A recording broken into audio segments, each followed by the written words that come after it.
Hello students, class 9th के maths के 11th chapter में आपका स्वागत है जिसका नाम है सरफेस एरिया एंड वॉल्यूम। आज की वीडियो में हम लोग सरफेस एरिया एंड वॉल्यूम का एनसीईआरटी का 4th एक्सरसाइज सॉल्व करेंगे जो कि लास्ट एक्सरसाइज भी है। इस वीडियो के पहले मैंने पिछले तीनों एक्सरसाइजेस के ऊपर ऑलरेडी वीडियो बना दिया है। अगर आप मेरे चैनल पर नए हैं और या फिर आप इस प्लेलिस्ट को पहली बार देख रहे हैं तो उन वीडियोज़ को देख लीजिएगा। उन तीनों वीडियोज़ का लिंक आपको डिस्क्रिप्शन बॉक्स में मिल जाएगा। तो चलिए 4th एक्सरसाइज या फिर कहें लास्ट एक्सरसाइज सॉल्व करना शुरू करते हैं। फर्स्ट क्वेश्चन है find volume of sphere whose radius is 7 centimetre 0.63 metre. तो वॉल्यूम ऑफ स्फीयर क्या होता है? 4/3 पाई आर क्यूब। ये फॉर्मूला है, याद रखिएगा। ठीक है, तो पहले वाले केस में वॉल्यूम इज इक्वल टू जाएगा 4/3, पाई की वैल्यू 22/7, आर क्यूब मतलब ये रेडियस है, यही क्या है? रेडियस है, तो 3 बार 7 लिखना पड़ेगा। 7 × 7 × 7, एक 7 कैंसिल हो जाएगा। ऊपर वाला कैलकुलेट कर लीजिएगा, आप लोग खुद से कैलकुलेट कर सकते हैं ना। ऊपर वाला कैलकुलेट करेंगे तो ये आएगा आपका मिक्स्ड फ्रैक्शन में। मैं सीधे आंसर लिख रहा हूँ 1437 सेंटीमीटर क्यूब। ठीक है, ये आंसर आपका आएगा वॉल्यूम। दूसरे वाले में भी यही काम करेंगे। v इज इक्वल टू 4/3 लिखेंगे। ठीक है, पाई की वैल्यू क्या होगी? 22/7। आर क्यूब मतलब रेडियस का क्यूब, रेडियस 0.63 है सेकंड केस में, तो 0.63 0.63 0.63।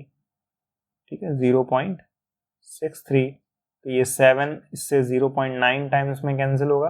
अब मल्टीप्लाई कर लीजिएगा, आपका आंसर आएगा 1.05 मीटर क्यूब।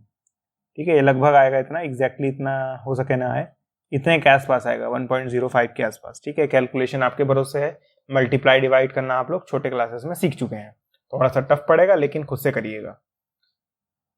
सेकंड क्वेश्चन है find the amount of water displaced by a solid spherical ball of diameter इतना एंड इतना। तो आप ही सोचिए, जब आप किसी तालाब में एक स्फेरिकल बॉल डालेंगे तो पानी ऊपर आता है। ठीक है, या फिर आप ऐसे सपोज करिए आपके पास एक ग्लास है। ठीक, आपके पास एक ग्लास है कुछ इस तरीके से। ठीक, इस ग्लास में पानी भरा हुआ है, मान लीजिए यहां तक भरा हुआ है। अब इस वाटर में आप कोई बॉल डालेंगे तो पानी का लेवल ऊपर जाएगा। पूछ रहा है कितना वाटर डिस्प्लेस होगा। तो ये डिस्प्लेस्ड वाटर है ना, इतना वॉल्यूम। तो ये जो वॉल्यूम है ना, एक्चुअली इस स्फीयर के वॉल्यूम के इक्वल होता है। तो बेसिकली हमें इनडायरेक्टली पूछ रहा है कि वॉल्यूम निकालिए, डायमीटर दिया हुआ है। अमाउंट ऑफ वाटर डिस्प्लेस्ड मतलब होता है एग्जैक्टली वॉल्यूम निकालना है बॉल का, जिसका डायमीटर ये है और ये है। तो एक बात बताइए, ये डायमीटर है तो रेडियस 14 हो जाएगा, आधा होता है। ये डायमीटर है तो रेडियस 0.21 का आधा डिवाइडेड बाई 2। इसे कैलकुलेट नहीं करेंगे, बाद में कैलकुलेट किया जाएगा। ठीक है, तो बस पहले वाले में वॉल्यूम निकाल लेंगे। पहले वाले में वॉल्यूम का फॉर्मूला 4/3 पाई आर क्यूब। ठीक, 4/3 पाई की वैल्यू 22/7, आर क्यूब मतलब इस आर को 3 बार मल्टीप्लाई करना है, 14 × 14 × 14। ठीक है, अब ये कैलकुलेशन आपके भरोसे है, कैलकुलेट करिएगा तो ये आएगा 11498 सेंटीमीटर क्यूब। ठीक है, मिक्स्ड फ्रैक्शन में आंसर निकाला है मैंने। ठीक है, तो इतना पानी डिस्प्लेस करेगा। सिंपली वॉल्यूम निकालना था। दूसरे वाले में ये करेंगे, वॉल्यूम का फॉर्मूला 4/3 पाई आर क्यूब। 4/3 हो जाएगा, पाई की वैल्यू 22/7, आर क्यूब मतलब 0.21/2 दो बार, 0.21/2 तीन बार होगा, सॉरी 0.21/2 इंटू 0.21/2। तो ये 2 और ये 2 मिलके 4 हो जाएंगे। इस 4 को कैंसिल कर देंगे। ये 2 इस 22 को 11 टाइम्स कैंसिल कर देगा। अब आप वो लोग ऊपर मल्टीप्लाई कर लीजिएगा, आपका आंसर आएगा 0.004851 मीटर क्यूब। मीटर में आएगा क्योंकि जो यूनिट था वो शुरुआत में मीटर में ही था। ठीक है, तो ये फॉर्मूला है। कैलकुलेशन फिर से आपके भरोसे। अब हम लोग क्वेश्चन नंबर 3 सॉल्व करेंगे। क्वेश्चन नंबर 3 है the diameter of metallic ball is इतना। तो डायमीटर दे दिया है, इतना है। कह रहा है मास जो है बॉल का वो आपको फाइंड करना है। What is the mass? Mass find करना है। डेंसिटी दिया है 8.9, वो भी ग्राम में दिया है। ग्राम पर सेंटीमीटर क्यूब। ठीक है, आपने शायद फिजिक्स में डेंसिटी का फॉर्मूला पढ़ा होगा। डेंसिटी जो होता है वो मास डिवाइडेड बाई वॉल्यूम होता है। तो मास अगर निकालना है तो वॉल्यूम निकालना पड़ेगा। ठीक है, तो पहले कहीं अलग से वॉल्यूम निकाल लेंगे। वॉल्यूम का फॉर्मूला भी आपने देखा 4/3 पाई आर क्यूब। तो ये तो डायमीटर दिया है 4.2, तो रेडियस कितना हो जाएगा 4.2 का आधा यानी 2.1। तो वॉल्यूम हो जाएगा 4/3 पाई मतलब 22/7 आर क्यूब मतलब 2.1 इंटू 2.1 इंटू 2.1। ठीक, तो ये 7 से 0.3 बार में कट होगा। कैलकुलेट कर लीजिएगा वॉल्यूम, आपका आंसर आएगा 38.808 सेंटीमीटर क्यूब। ठीक है, ये वॉल्यूम आ जाएगा। ओके, हमें मास निकालना है, तो अगर वॉल्यूम को डेंसिटी मल्टीप्लाई कर दिया जाए, या छोड़िए डेंसिटी की जगह हम लोग लिख सकते हैं 8.9, यहाँ 8.9 आ जाएगा। मास वॉल्यूम के वैल्यू हम लोग निकाल चुके हैं 38.808। इस 38.808 को 8.9 में मल्टीप्लाई कर दीजिए। 8.9 multiply by 38.808 equal to mass. इसे मल्टीप्लाई कर लीजिएगा, आपका आंसर आएगा, मास आ जाएगा 345.39 ग्राम अप्रॉक्स। इतने के आसपास आएगा आपका आंसर। ग्राम में आएगा ना, क्योंकि डेंसिटी ग्राम में गिवन थी। ठीक है, आपको समझ में आ गया होगा। आपको बस इस फॉर्मूले को याद रखना पड़ेगा। डेंसिटी जो होता है वो मास डिवाइडेड बाय वॉल्यूम होता है। मास निकालना था, डेंसिटी दिया हुआ था 8.9। वॉल्यूम जो था वो हम लोगों ने निकाल लिया फॉर्मूला इस्तेमाल करके। ठीक है, वॉल्यूम इतना आया, वैल्यू पुट की, सॉल्व कर लिया। ठीक है, अब क्वेश्चन नंबर 4 सॉल्व करेंगे। क्वेश्चन नंबर 4 है diameter of moon is 1/4 of the diameter of अर्थ। अब याद करिए, ये ऐसा question I think second exercise में भी गिवन था। ठीक है, कह रहा है what fraction of volume of earth is the volume of moon. Fraction पूछ रहा है volume of earth, volume of moon का। सिंपल। तो पहले इस ऊपर वाले लाइन को एक्सट्रैक्ट करते हैं। ठीक है, क्वेश्चन में कह रहा है डायमीटर ऑफ मून, तो डायमीटर ऑफ मून मतलब डीएम, ये डीएम मतलब डायमीटर ऑफ मून। इज मतलब इक्वल, अप्रोक्सीमेटली 1/4, 1/4 मतलब 1/4 of the diameter of earth. Of the मतलब मल्टीप्लाई करना है, किससे मल्टीप्लाई करना है, डायमीटर ऑफ अर्थ से। तो मैं यहाँ पे डी लिख दूंगा। ये लाइन मैंने कैसे बनाई है, इस लाइन से आपको समझ आया। बोला था डायमीटर ऑफ मून, तो मैंने लिख दिया DM diameter of moon. Is मतलब इक्वल, 1/4 मतलब 1/4। फिर कहा है ऑफ द मतलब मल्टीप्लाई करना होता है, किससे मल्टीप्लाई करना है, डायमीटर ऑफ अर्थ से, तो मैंने डी लिख दिया। ठीक है, तो क्योंकि क्वेश्चन में वॉल्यूम की बात हो रही है और हम लोगों ने डायमीटर निकाला है, वॉल्यूम में रेडियस की जरूरत पड़ती है, तो डायमीटर ऑफ मून इक्वल होगा 2 टाइम्स रेडियस ऑफ मून के। इस डीएम की जगह मैं 2rm नहीं लिख सकता हूं, डायमीटर ऑफ मून इक्वल होगा 2 टाइम्स रेडियस ऑफ मून के। ठीक, equal to 1/4 into diameter of earth है, इसे मैं लिख सकता हूँ 2 टाइम्स रेडियस ऑफ अर्थ। अरे भाई, डायमीटर दुगना होता है ना रेडियस का, तो भाई तो मैंने लिखा है 2 टाइम्स रेडियस ऑफ अर्थ। अब डायमीटर ऑफ अर्थ है तो रेडियस ऑफ अर्थ यूज करेंगे, डायमीटर ऑफ मून है तो रेडियस ऑफ मून यूज करेंगे। ठीक, ये 2 से ये 2 कैंसिल हो जाएगा, आर एम इजगल टू क्या हो जाएगा 1/4 आर ई, या इस 4 को आर एम में मल्टीप्लाई कर दीजिए तो 4rm is equal to R E हो जाएगा। ठीक, इस 4 को मैंने आर एम में मल्टीप्लाई कर दिया और कुछ नहीं, तो 4rm हो गया है आर ई की वैल्यू। अब हमें फ्रैक्शन निकालना था volume of earth, volume of moon का, मतलब ये निकालना है वॉल्यूम ऑफ अर्थ का फ्रैक्शन वॉल्यूम ऑफ मून के साथ।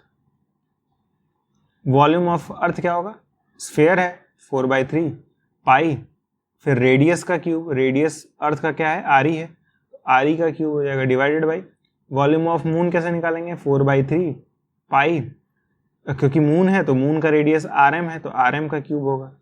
क्या ये फॉर्मूला आपको समझ में आया मैंने कैसे लिखा है, वॉल्यूम ऑफ अर्थ मतलब 4/3 पाई रेडियस का क्यूब, वॉल्यूम ऑफ मून मतलब 4/3 पाई मून का रेडियस का क्यूब। बस सिंपल। अब देखिएगा यहाँ 4/3 से 4/3 कट गया, पाई से पाई कट गया, हमें मिला रेडियस ऑफ अर्थ का cube divided by radius of moon का क्यूब। लेकिन हमें रेडियस ऑफ अर्थ की वैल्यू मालूम है, वो 4 टाइम्स रेडियस ऑफ मून है, मतलब आर ई की जगह मैं 4rm लिख सकता हूँ, 4rm का क्यूब डिवाइडेड बाई rm का क्यूब। 4rm का क्यूब तो 4 का क्यूब करिए 64 होगा, आर एम का क्यूब करेंगे तो आर एम क्यूब आ जाएगा और डिवाइडेड बाई आर एम का क्यूब, ये आर एम का क्यूब आर एम से क्यूब से कट जाएगा तो हमें मिलेगा 64 और नीचे मिलेगा 1। ठीक है, अब क्वेश्चन में वॉल्यूम ऑफ मून और वॉल्यूम ऑफ अर्थ पूछा था फ्रैक्शन। ठीक है, तो आप 64/1 लिखिए या फिर आपका आंसर 1:64 भी हो सकता है। ठीक है, अगर आप वॉल्यूम ऑफ मून ऊपर लेंगे तो ऊपर 1 आएगा, नीचे 64 आएगा, सिंपल। ठीक है, तो ये क्वेश्चन के ऊपर डिपेंड करेगा कि 64 ऊपर रहेगा कि नीचे रहेगा, क्योंकि मैंने ऊपर जो है वो वॉल्यूम ऑफ अर्थ लिया है, लेना चाहिए था वॉल्यूम ऑफ मून। ठीक है, तो इसीलिए मेरा 64/1 आ रहा है। आपके एनसीईआरटी में 1/64 दिया होगा। अगर मैं इस वॉल्यूम ऑफ अर्थ को नीचे लेता तो 64/1 आता है, सॉरी 1/64 आता। तो ऐसे लिख दीजिएगा, volume of moon divided by volume of earth कितना हो जाएगा, 1/64। ठीक है, ये जो हम लोगों ने निकाला है ये volume of earth divided by volume of moon निकाला है। लेकिन जब आप इस रेशियो को उल्टा करेंगे तो Vm ऊपर VE नीचे आ जाएगा, तो 64 नीचे आ जाएगा, ये 1 ऊपर चल जाएगा, सिंपल। यही रेशियो निकालना था। ठीक है, अब हम लोग क्वेश्चन नंबर 5 सॉल्व करेंगे। क्वेश्चन नंबर 5 है, how many litres of milk can be hemispherical ball of diameter इतना कैन होल्ड। ठीक है, तो यहाँ हेमिस्फेरिकल बॉल पूछ रहा है और पूछ रहा है कितना लीटर मिल्क उस हेमिस्फेरिकल बॉल में अट जाएगा, मतलब समा जाएगा। तो लीटर मतलब कैपेसिटी होता है, कैपेसिटी मतलब वॉल्यूम होता है, तो वॉल्यूम निकालेंगे वो भी हेमिस्फेयर का। हेमिस्फेयर का वॉल्यूम क्या होता है, 2/3 होता है, 2/3 πr3। ठीक, 2/3, 4/3 नहीं, 2/3 हेमिस्फेयर के केस में। ये डायमीटर दिया तो रेडियस क्या हो जाएगा, 10.5 का आधा। ठीक, तो हो जाएगा 2/3 पाई मतलब 22/7, रेडियस का क्यूब है यानी 10.5/2 3 बार, 10.5/2 3 बार आएगा। इसे आप लोग कैलकुलेटर से कैलकुलेट कर लीजिएगा। ठीक है, जैसे मन चाहता है ऐसे कैलकुलेट करिए, कैलकुलेशन आपके भरोसे है। इसे आप कैलकुलेट करेंगे तो आएगा 303.1875। ठीक है, तो ये आएगा मीटर क्यूब, सॉरी सेंटीमीटर में आएगा क्योंकि यूनिट सेंटीमीटर में गिवन है। ये हमारा आंसर सेंटीमीटर क्यूब में आएगा। क्वेश्चन में बोला लीटर में फाइंड करना है, तो लीटर में फाइंड करने का तरीका क्या होता है, जो भी रहे उसे 1000 से डिवाइड कर दीजिए। 1000 से डिवाइड करेंगे तो सेंटीमीटर जो है वो लीटर में कन्वर्ट हो जाएगा। 1000 से डिवाइड करते वक्त आपका आंसर आ जाएगा 0.3031875 लीटर। यही हमारा आंसर है। ध्यान देने वाली बात क्या थी, हमें लीटर्स निकालना था। लीटर मतलब कैपेसिटी होता है, कैपेसिटी मतलब वॉल्यूम होता है। किसका वॉल्यूम निकालना था, हेमिस्फेयर का। डायमीटर दिया था तो रेडियस इतना हो जाएगा, फॉर्मूला मैंने यूज़ किया, कैलकुलेट किया तो ये आया। अब सेंटीमीटर क्यूब से मुझे लीटर में जाना था तो 1000 से डिवाइड कर दिया, डिवाइड करने पे ये आया और लीटर में आ गया, सिंपल। अब क्वेश्चन नंबर 6 सॉल्व करेंगे। क्वेश्चन नंबर 6 है, hemispherical tank is made up of an iron sheet 1 centimetre thick. If the inner radius is 1 metre, find the volume of iron sheet use to make the tank. अब ये अच्छा question है, देखिएगा। Question में कह रहा है एक हेमिस्फेरिकल टैंक है। मैं हेमिस्फेरिकल टैंक बना दे रहा हूँ पहले फिगर में। तो हमारा हेमिस्फेरिकल टैंक कुछ इस तरीके का होगा। ठीक है, फिगर बहुत अच्छा तो नहीं बना है लेकिन समझ जाइए, थोड़ा मतलब बहुत ही अच्छा तो नहीं बना है। कह रहा है 1 सेंटीमीटर थिक है। इसका मतलब जानते हैं आप लोग क्या है, इसका मतलब है ये थिकनेस, ये थिकनेस है। इस टाइप का क्वेश्चन मैंने आपको सेकंड वाले एक्सरसाइज में बताया था, याद करिए। जो लोग देखते होंगे उनको समझ में आ रहा होगा। ये थिकनेस होता है, ये चीज़ कितने का है, 1 सेंटीमीटर का है, 1 सेंटीमीटर का। ये जो थिकनेस है ये 1 सेंटीमीटर का है। इनर रेडियस 1 मीटर का है, मतलब ये रेडियस 1 मीटर मतलब 100 सेंटीमीटर। ठीक है, तो मैंने सेंटीमीटर में कन्वर्ट कर लिया। क्वेश्चन में पूछ रहा है कितना आयरन सीट की जरूरत पड़ेगी हमें इस हेमिस्फेरिकल टैंक को बनाने के लिए, मतलब कितना वॉल्यूम ऑफ आयरन हमें लगेगा। तो कौन सा वॉल्यूम आप फाइंड करेंगे, सोचिए। हमें ये वॉल्यूम चाहिए, ये बस ये पार्ट। ठीक है, ये पूरा बात समझ आ रही है। और ये पूरा निकालेंगे कैसे, आपको यहाँ पे 2 हेमिस्फेयर दिख रहे हैं, एक छोटा वाला एक बड़ा वाला। तो अगर आपको बीच का वॉल्यूम फाइंड करना है, ये बीच वाला हिस्सा, बीच का वॉल्यूम फाइंड करना है, यही ना आयरन, इसी में ना आयरन लगेगा, इस खोखले वाले हिस्से में नहीं ना आयरन लगेगा। तो ये अगर बीच वाला वॉल्यूम फाइंड करना है तो छोटे वाले हेमिस्फेयर का वॉल्यूम निकालें और बड़े वाले हेमिस्फेयर का वॉल्यूम निकालें। और दोनों को माइनस कर दें, तो यही करना है। तो मैं लिखूंगा volume of iron, volume of iron. अरे भाई आयरन जो है वो कहाँ भरा जाएगा, आयरन इसी में भरा जाएगा, मतलब इसी का वॉल्यूम निकालना है। और ये वॉल्यूम कैसे आएगा, बड़े वाले हेमिस्फेयर में छोटा वाला हेमिस्फेयर माइनस कर दें, सिंपल। तो वॉल्यूम ऑफ आयरन क्या हो जाएगा, volume of big hemisphere minus volume of small hemisphere, volume of big hemisphere minus volume of small hemisphere. Volume of big hemisphere कैसे निकालेंगे, 2/3 पाई आर क्यूब माइनस स्मॉल वाले का कैसे निकालेंगे, 2/3 पाई आर डैश क्यूब कर लीजिए, रेडियस अलग हो जाएगा ना स्मॉल वाले का।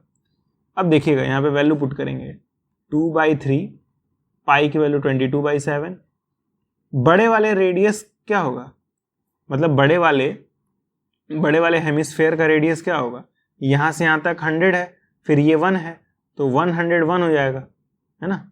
तो यहाँ पे हो जाएगा 101 का क्यूब माइनस 2/3 पाई मतलब 22/7 इंटू छोटे वाले हेमिस्फेयर का क्यूब, छोटे वाले हेमिस्फेयर का रेडियस कितना है 100, तो 100 का क्यूब होगा, ठीक है। अब जब आप इस वाले को सॉल्व करेंगे तो आपका आंसर आएगा 2158725.9, ठीक है। अब जब आप इस वाले को सॉल्व करेंगे तो आपका आंसर आएगा 2095238.095। इसे माइनस कर लीजिएगा आप लोग, माइनस करेंगे आपका आंसर आएगा 63487.8 सेंटीमीटर क्यूब, सेंटीमीटर में आएगा वॉल्यूम, ठीक। अगर आपको मीटर क्यूब में चाहिए, अगर आपको ये आंसर मीटर क्यूब में चाहिए तो आप पता है क्या करिए, लिखिए वॉल्यूम इज इक्वल टू 63487.8। कितनी बार सेंटीमीटर है, 3 बार ना, तो 3 बार 100 से डिवाइड कर दीजिए, 3 बार 100 से डिवाइड कर दीजिए, तो आपका जो सेंटीमीटर है वो मीटर क्यूब में कन्वर्ट हो जाएगा। डिवाइड करेंगे तो आपका आंसर आएगा 0.06348 मीटर क्यूब। आई बात समझ में। तो क्या करना है, बड़े वाले हेमिस्फेयर में छोटा वाला हेमिस्फेयर माइनस कर देना है वॉल्यूम निकाल के, वही मैंने किया है। कैलकुलेशन बस थोड़ा सा टफ है। क्वेश्चन नंबर 7 है, find the volume of sphere whose surface area is इतना। तो बहुत ही आसान क्वेश्चन है, कह रहा सरफेस एरिया कितना दिया है, 154 दिया है। सरफेस एरिया का फॉर्मूला क्या होता है, surface of area of sphere कितना होता है, सरफेस एरिया ऑफ स्फेयर कितना होता है, फॉर्मूला क्या होता है, 4πr² होता है ना। तो एक बात बताइए, सरफेस एरिया ऑफ स्फेयर दिया है 154, तो इसके जगह मैंने 154 लिख दिया। 4 इंटू पाई इंटू r² है, पाई की वैल्यू पुट कर दीजिए, पाई की वैल्यू क्या होती है 22/7, तो यहाँ पे 22/7 आ जाएगा। 7 ऊपर चल जाएगा, 154 मल्टीप्लाई बाई 7, 4 और 22 नीचे आ जाएंगे, तो 4 और 22 नीचे आ गए, इधर r², ठीक।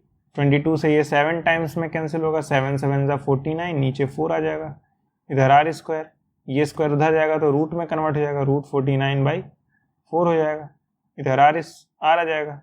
49 का स्क्वायर रूट करेंगे तो 7 आएगा, r की वैल्यू ऊपर 7, 4 का स्क्वायर रूट करेंगे 2 आएगा, तो r की वैल्यू 7/2। अब हमें वॉल्यूम निकालना था, तो वॉल्यूम का फॉर्मूला 4/3, क्योंकि स्फेयर का निकालना है तो 4/3 पाई r³, तो 4/3 पाई मतलब 22/7, r³ मतलब 3 बार 7/2, 7/2 7/2 7/2, 2 2 4 हो जाएंगे, इस 4 को कैंसिल कर देंगे, ये 7 इस 7 से कैंसिल हो जाएगा। आप कैलकुलेशन कर लीजिएगा, कैलकुलेशन करेंगे तो आपका आंसर आएगा 179.66 सेंटीमीटर क्यूब, ठीक है। कैलकुलेट करके देख लीजिएगा, यही हमारा आंसर है। तो पहले सरफेस एरिया से, इस सरफेस एरिया से हम लोग रेडियस फाइंड किए हैं, रेडियस जैसे मिल गया तो वॉल्यूम निकल गया है। वॉल्यूम तभी निकलेगा ना जब रेडियस मालूम चलेगा। तो सरफेस एरिया के मदद से हम लोगों ने रेडियस निकाला है पहले, फिर वैल्यू पुट की, आंसर आ गया। क्वेश्चन नंबर 8 है, देखिए, a dome of building is in the form of hemisphere, from inside it was white washed at the cost of इतना। If the cost of white washing is 20 per square metre, find the inside surface area of the dome, volume of air inside the dome. ठीक है, बहुत ही आसान question है। ये देखिए cost दिया है ना, कॉस्ट मतलब टोटल खर्चा इतना है, तो कॉस्ट दिया है हमें, कॉस्ट कितना दिया है 4989.60। फिर ये कॉस्ट ऑफ वाइट वॉशिंग दिया है और कितना दिया है 20 पर स्क्वायर मीटर, मतलब ये एक्चुअली रेट है। याद करिए फर्स्ट वाले वीडियो में या फिर सेकंड वाले वीडियो में इस चैप्टर के मैंने बताया था अगर 20 पर स्क्वायर मीटर दे यानी ये रेट है। क्या है? रेट है। रेट कितना दिया है? रेट दिया है 20। ठीक है, अब आपको पूछ रहा है इनसाइड सरफेस एरिया। तो क्वेश्चन में बोला है ना कि जो डोम है बिल्डिंग का वो हेमिस्फेयर के फॉर्म में है। ठीक है, मतलब कुछ इस तरह का होगा डोम, ऊपरी हिस्सा कुछ इस तरीके का है। ठीक है, और पेंट जो है वो अंदर वाले हिस्से को किया जा रहा है। तो ये इस सर्कल वाले हिस्से को तो करेंगे नहीं, ये कर्व्ड सरफेस वाले को खाली करेंगे। ठीक है, ऐसा मैं कह सकता हूं। कॉस्ट का फॉर्मूला क्या होता है याद है आपको? कॉस्ट का फॉर्मूला होता है एरिया मल्टीप्लाई बाय रेट। ये मैंने आपको फर्स्ट वीडियो में ही बताया था, है ना। तो कॉस्ट की जगह लिख देंगे 4989.60। ठीक है, एरिया कौन सा होगा? एरिया सोचिए, इस केस में एरिया क्या कर्व्ड सरफेस एरिया नहीं होगा? Curved surface area into rate मतलब 20। आप ही सोचिए, हमें जो वाइट वॉशिंग करनी है वो अंदर करनी है, सर्कल पे तो करनी नहीं है। एरिया की जगह कर्व्ड सरफेस एरिया आएगा। कर्व्ड सरफेस एरिया वो भी किसका? हेमिस्फेयर का। हेमिस्फेयर का कर्व्ड सरफेस एरिया कितना होता है? कर्व्ड सरफेस एरिया हेमिस्फेयर का क्या होता है? 2πr²। ठीक है, मैंने उस वक्त भी बताया था एरिया की जगह आपको सोचना होगा कर्व्ड सरफेस एरिया आएगा कि टोटल सरफेस एरिया। इस केस में कर्व्ड सरफेस एरिया आएगा। ठीक, तो 20 से डिवाइड कर देंगे तो ये 4989.60 divided by 20 equal to CS से हो जाएगा, है ना, कर्व सरफेस एरिया। तो 20 से डिवाइड कर देंगे तो कितना आएगा? ये आएगा 249.48, ये आ जाएगा CS से, यानी कर्व सरफेस एरिया। तो कर्व सरफेस एरिया इस फॉर्मूले से निकालने की जरूरत ही नहीं पड़ी। हम लोगों ने cost equal to area multiply by rate use किया। बस आपको यही सोचना था एरिया की जगह CS से कैसे आएगा। एरिया दो ही तरह का होते हैं, तो कर्व सरफेस एरिया तो टोटल सरफेस एरिया। इस केस में कर्व सरफेस एरिया आएगा। रेट दिया था 20, कॉस्ट दिया था 20 से डिवाइड कर दिया, CS से निकल गया। हर बार इसी फॉर्मूले से जरूरी नहीं है कि निकल जाए, आपको दिमाग यूज करने आना चाहिए। क्वेश्चन में देखिए आगे बोला था वॉल्यूम भी निकालना है, और वॉल्यूम तभी निकाल सकते हैं जब तक आपको रेडियस ना मालूम चले। ठीक है, तो क्योंकि हम लोग जानते हैं कर्व सरफेस एरिया का ये फॉर्मूला होता है, और कर्व सरफेस एरिया हम लोग निकाल चुके हैं 249.48, तो मैं इस CSA की जगह लिख दूंगा 249.48 और दैट 2 इंटू फाई की वैल्यू क्या आ जाएगी 22/7 और r का स्क्वायर। ये 7 249.8 में मल्टीप्लाई जाएगा, 249.48 मल्टीप्लाई बाई 7, 2 और 22 नीचे आ जाएंगे, 2 और 22 नीचे आ जाएंगे, इधर r स्क्वायर हो जाएगा। अब इस चीज़ को आप लोग कैलकुलेट करिएगा तो ये आएगा आपका 39.69 और इधर आएगा r का स्क्वायर। ये स्क्वायर इधर जाएगा तो रूट में कन्वर्ट हो जाएगा, 39.69 इधर r हो जाएगा। अब रूट में इसकी वैल्यू निकाल लीजिएगा, इसकी वैल्यू निकालेंगे तो 6.3 आएगी। ठीक है, कैलकुलेटर यूज़ कर सकते हैं लेकिन बिना कैलकुलेटर के भी हो जाएगा। रूट निकालना सीख लीजिए, नहीं आता है तो। ठीक है, वॉल्यूम का फॉर्मूला क्या होता है 4/3 πr³। सॉरी, हेमिस्फेयर का वॉल्यूम निकालना है ना, तो यहाँ पे 2/3 आएगा। ठीक है, वॉल्यूम ऑफ हेमिस्फेयर, तो 2/3 पाई की वैल्यू 22/7, r³ मतलब 6.3, 3 बार। ठीक है, कितनी बार? 3 बार। अब इसे कैलकुलेट कर लीजिएगा आप लोग, इजी कैलकुलेशन है ये वाला, बहुत टफ नहीं है। कैलकुलेट करेंगे तो आपका आंसर आएगा 523.9 मीटर क्यूब।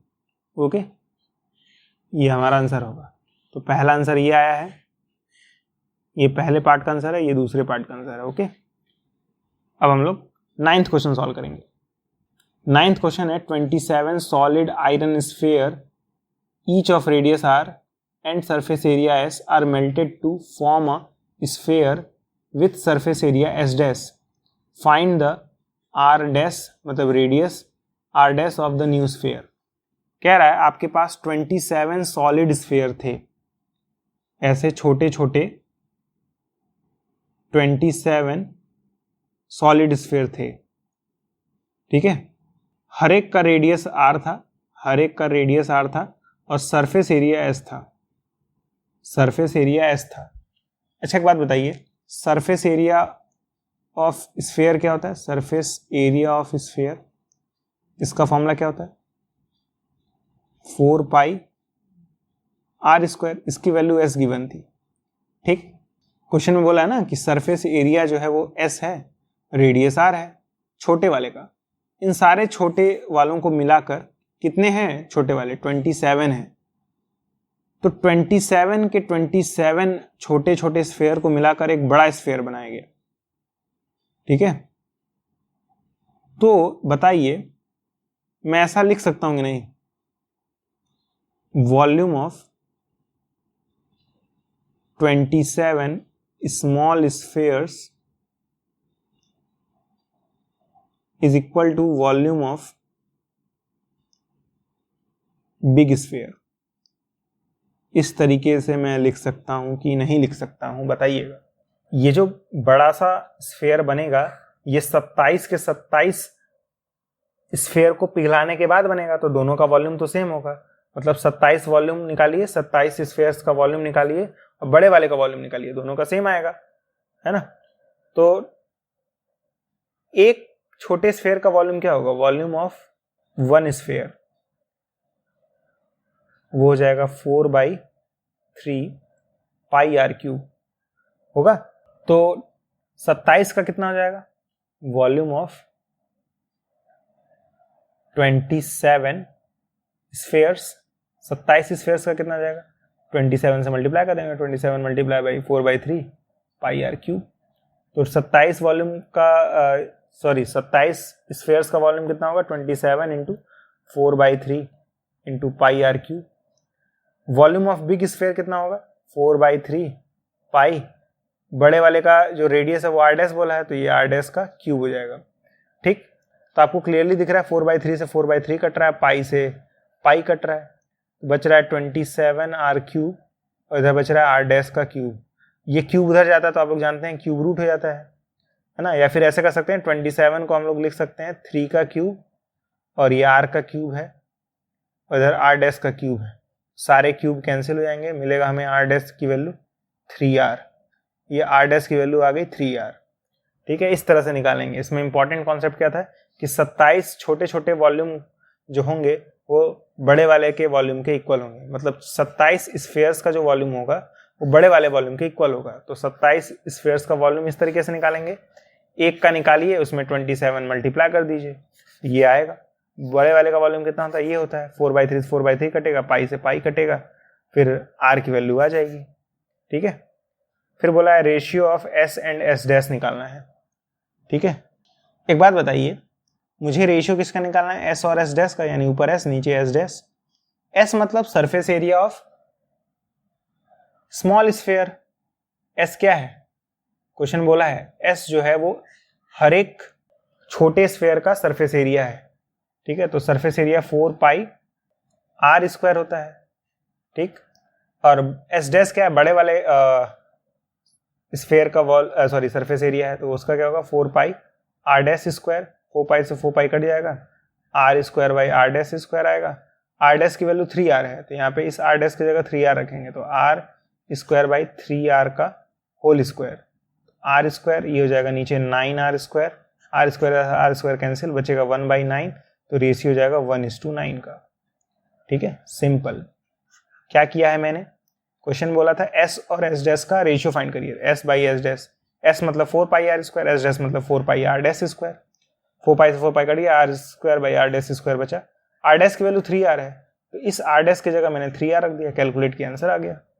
अब क्वेश्चन नंबर 10 लगाएंगे। क्वेश्चन नंबर 10 है a capsule of medicine is in the shape of sphere of diameter इतना।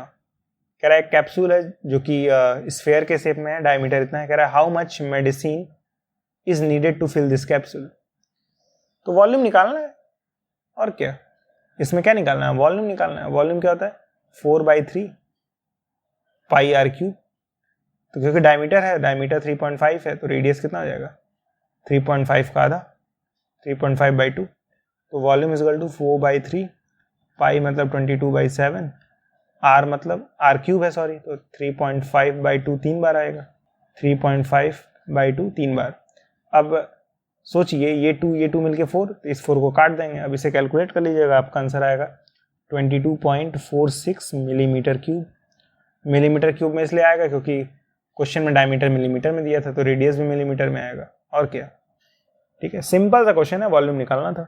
तो 10 के 10 क्वेश्चन सॉल्व हो गए, 10 ही क्वेश्चन थे इस एक्सरसाइज में, और इसके तहत चैप्टर नंबर 11 सॉल्व हो गया है। अब आपका एनसीईआरटी का बस एक ही चैप्टर बचा हुआ है, वो है चैप्टर नंबर 12।